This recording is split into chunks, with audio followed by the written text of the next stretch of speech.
Ինչի մասին է այս գործը եւ դատարանից ինչ ակնկալիք ունեք։ Գործը իհարկե հերթական այս իշխանությունների կողմից կարված անհասկանալի գործն է եւ այն ինֆորմացիան, որը որ տարածվել է քննչական կոմիտեի կողմից այնքան հեղեղուկ է եւ այնքան վիճելի, որ այս պարագայում գործ անվանել դա պարզապես չի կարելի, ակնհայտ է, որ այս փուլում այս իշխանությունները պետք է գնային ռեպրեսիվ հերթական քայլերին եւ փաստորեն հերթական քրեական գործը կարեին եւ հորինեին։ Ակնկալում եմ ես արդյոք դատարանից օրենքին եւ իրավունքին համապատասխան որոշում ոչ, թեև շատ կուզենայի, որ գոնե այս անգամ դատարանը հաճելիորեն մեզ զարմացներ եւ փորձեր գոնե ապացուցել, որ դատական համակարգը անկախ է գործադիրից, բայց այո, սովորաբար եթե օրինակ գործը քններ Մասիս Մելքոնյանը, մենք բոլորս հենց ի սկզբանե արդեն կունենայինք, չէ, Մասիսը չէ, Մելքոնյան, գործը քննում է դատավորը Աբելյան, եթե չեմ սխալվում, եկեք մեկ վայրկյան ճիշտ ասեմ անունը, որպեսզի Գարիկ Աբելյանն է դատավորը քննում, հետևաբար ուզում ասեմ, այս պարագայում այնպես չէ, որ մենք հենց միանշանակ կարող ենք ասել, որ դուրս են գալու կալանքի որոշումով, բայց գիտեք, մեր դատական համակարգը եւ հատկապես վերջին տարիներին այնքան է դարձել կախյալ, որ շատ դժվար է լինում ակնկալել, որ կկայացվեն արդարացի որոշումներ, հետևաբար դա եմ ասում, ես ուզում եմ, որ հավատալ, որ այս անգամ դատարանը մեզ հաճելիորեն կզարմացնի։ Դուք որպես պատգամավոր այս մեղադրանքից կարող եք ասել, մարդուն մեղադրում են իր գործունեության ընթացքում ինչ-որ ապօրինի տեղեկություններ հավաքագրել պետական գաղտնիք, օրինակ Բագնիստից եւ տալ դաշնակից բարեկամ պետությանը, ու դա համարում է պետական դավաճանություն։ Նախ եկեք սկսենք նրանից, որ գործունեության ընթացքում դա տեղի չի ունեցել, այսինքն այն հաղորդագրությունը, որ քննչական կոմիտեն սկզբում տարածեց, փորձում էր ստեղծել տպավորություն, որ Անդրանիկ Թևանյան պատգամավոր է, հավաքել է ինֆորմացիա եւ ներկայացրել է, փոխանցել է ինչ-որ այլ անձանց։ Հետո երբ պարզաբանում եղավ, որ 2024 թվականի ապրիլի 9-ին Անդրանիկ Թևանյանը պատգամավոր չի եղել, հետևաբար չէր կարող ներկա լինել Փակնիստին, մեկ էլ հանկարծ հիշեցին, որ այնտեղ ապօրինի ձևակերպում ունեն եւ դրանով են հիմնավորում, որ ապօրինի ինֆորմացիա է ձեռք բերել։ Բայց ես ձեզ հարգել, եթե չեմ սխալվում, Անդրանիկ Թևանյանը նույնիսկ գաղտնիության այդ փաստաթղթի տակ չէր ստորագրել, հետևաբար պատգամավոր լինելու պարագայում էլ նա այդ նիստին ներկա չէր գտնվելու, չէր կարողանալու ներկա գտնվել։ Հիմա այլ գործընկերներից այդ ենթադրյալ ինֆորմացիան եւ ես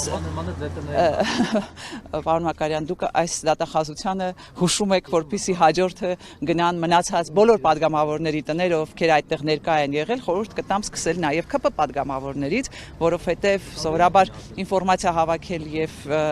ըստ օդում կախված լուրերու ինֆորմացիա փոխանցելու սովորույթը հենց նրանց է պատկանում, բայց խոսելով հենց այդ նույն լսումների մասին, ես պարզապես խորհուրդ կտամ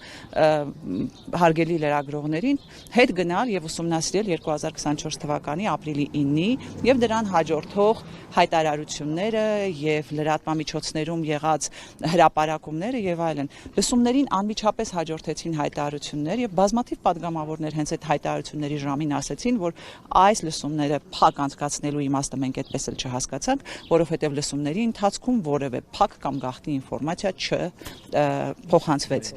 Խոսքը վերաբերում էր սահմանազատման եւ սահմանագծման հարցի վերաբերյալ լսումներին 2024 թվականի ապրիլի 9-ին զեկուցողներն էին այն ժամանակ Մհեր Գրիգորյանը եւ Արադ Միրզոյանը, բայց ես խնդրում եմ մի զլացեք եւ հետ գնացեք ու նայեք այդ օրվա հայտարարությունները եւ դրան հաջորդող հրապարակումները, որովհետեւ լսումները, որ նախաձեռնվել էին ընդդիմադիր ուժերի նախաձեռնությամբ, ընդդիմադիր ուժերին այդպես էլ որևէ հստակեցում, որևէ պարզաբանում չտվեցին եւ մենք բոլորս, այդ թվում նաեւ ես իմ հարցազրույցների ժամանակ շեշտել եմ, որ այս լսումների ընթացքում այս լսումները հերթական անգամ այդ պետական պաշտոնյաների հրապարակային արված հայտարարությունները ԱԺ-ամբիոնից հայտարարություններ անելու հնարավորություն էր տալիս եւ վերջ։ Հələ լսումները մի կողմ, որ ինքը չի մասնակցել, համարենք ինչ-որ տեղից դեռ կա, որևէ ԿՊ պատգամավոր Անդրանիկ Թևանյանին խաբարացրած ինչը քննարկել։ ձեզ ասեմ, որ ձեզ չեմ ասում, որ անկա ձեզ մասում հիմա Ոչինչ, ես պատրաստ եմ։ Հիմա այդ Անդրանիկ Թևանյանը ո՞նց է փոխանցել օրինակ այլ երկրի, օրինակ Ռուսաստանի եւ որ գործընկերոջն է փոխանցել, որ այդ դավաճանության փաստամյութը։ Ես կարծում եմ այդ բոլոր հարցերին հենց պետք է պատասխանի քննչական կոմիտեն իր վարույթի ընթացքում, որովհետեւ այդ բոլոր հարցերը ծագում են նաեւ մեզ մոտ եւ ինձ օրինակ շատ հետաքրքիր է թե այդ ինչ ապացույցներ են այս անգամ այսպես հորինելու, կտրելու, կպցնելու, որովհետև մեր վարույթները իրականացվում են բացառապես կեղծված ապացույցների հիման վրա եւ ես ինքս էլ սպասում եմ տեսնեմ այս անգամ որքան է նրանց ֆանտազիան բավարարելու, որպիսի ուրեմն կազմեն այնպիսի ապացույցներ, որով որ կփորձեն հիմնավորել այս, չգիտեմ, ոչ խելամիտ, բառերը նույնիսկ չեմ գտնում, քրեական գործը։ Վարդանյան, ապացույցների հետ կապված, որ ասում եք, երբ որ ասենք ինչ-որ մի կոկա-կոլային տալիս կամ բան, վրազ ապացույցական բազան հրապարակում են։ Այս դեպքում, ասենք, եթե պետք է լինի ձայնագրություն, տեսանալ, եթե կա, ինչու չեն հրապարակում։ Ենթադրում եմ դեռ այս պահին իրենք այդպիսի ապացույց չեն կազմել, ինչու եմ ասում կազմել, որովհետև սովորաբար ինչ են անում, վերցնում են որևէ փաստաթուղթ կամ որևէ ձայնագրություն, կտրում, կպցնում են իրար, ինչպես բազմաթիվ գործերով դրան ակնհայտ են եղել եւ հետո հրապարակում են։ Ենթադրում եմ այս անգամ այնքան հրատապ են գործել, որ առայժմ այդպիսի ապացույցներ չեն կեղծել։ Ամեն մի թեթև բանի դեպքում, զանցակի դեպքում ապացույցները վրազի հայտ են գալիս, բայց իհարկե մենք ամեն օր ըստ էության լրատվամիջոցներում քննչական կոմիտեի կողմից տարածելուց հետո արդեն տեսնում ենք տարբեր տեսակի ձայնագրություններ եւ այլն, խիստ կասկածելի ձայնագրություններ, հետեւաբար այս պարագայում ես կարծում եմ, որ դեռ ամեն ինչ արժևում է, դեռ իրենք պետք է փորձեն ուրեմն այնպիսի ապացույցներ իրենց համար ձեռնտու ապացույցներ կտրեն, կպցնեն, որ կարողանան այս աբսուրդը հիմնավորել։ Տիկին Վարդանյան, մի բան է, Անդրանիկ Թևանյանը համարում է պրոռուսական գործիչ։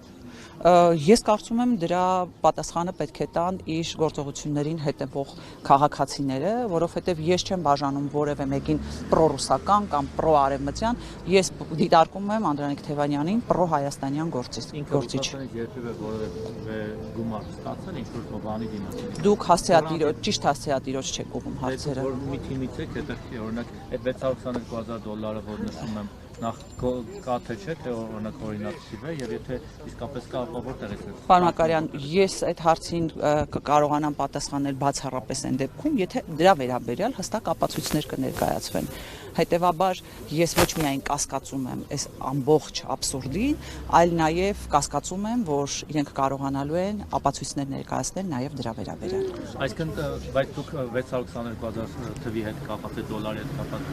կարող եք ասել։ Ես էլ ձեզ նման այդ ամեն ինչի մասին իմացել եմ քննչական կոմիտեի հայտարարությունից, եւ ես այդ քննչական կոմիտեի տարածած ցանկացած հայտարարություն կասկածի տակ եմ դնում, եւ ես իրավունք ունեմ կասկածի տակ դնելու, որովհետեւ գոնե վերջին տարիների իրենց գործողությունը ապացուցում է դա։ Տեսեք, մի ժամանակ հիշում եմ ինչ-որ շրջանակներ Անդրանիկ Թևանյանին մեղադրում են Սորոսից գումար ստանալու մեջ, չնայած ինքը չի հերթել, ասել է մի անգամ նման փորձեղել է, հիմա էլ ասեն փաստորեն Ռուսաստանից է ստացել։ Պարոն Մակարյան, ես էլի կրկնում եմ, ես Անդրանիկ Թևանյանին դիտարկում եմ որպես պրոհայկական գործիչ եւ հետեւաբար ես ակնկալում եմ, որ քննչական կոմիտեն այս աբսուրդը պետք է կարողանա հիմնավորել ապացույցներով, ինչում ես խիստ կասկածում եմ։